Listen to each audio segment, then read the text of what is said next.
देखो जरा कितना उदास लगा। क्या हुआ? तुम्हें तो बड़ा मान था अपना, छोड़ दिया उसने भी। देखो जरा खुद को, तुम्हें देख के हंसी आती। जैसे बेयारो मददगार बैठे। तुम ये मजहब छोड़ क्यों नहीं देते? छोड़ दो ये मजहब, छोड़ दो ये मजहब, छोड़ दो। बस मुझे डर इस बात के कि ये तन्हाइयां कहीं मुझे खत्म ना कर दे। या अल्लाह, तू हकीकत में है भी कि नहीं? अगर है तो कहाँ पर है? नजर क्यों नहीं आ रहा? मेरी दुआएं कबूल क्यों नहीं कर रहा? इतना वक्त क्यों लग रहा है? कि मैं तो तुम्हारे पास ही हूँ।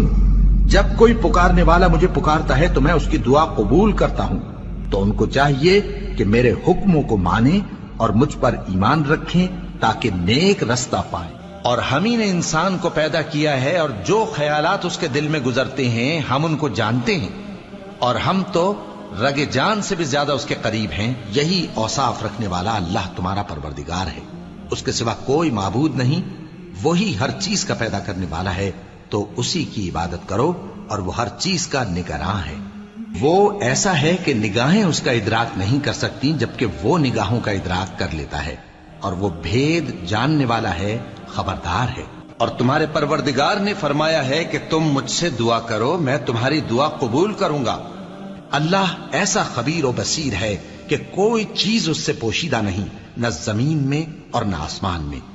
वही तो है जो माँ के पेट में जैसी चाहता है तुम्हारी सूरतें बनाता है।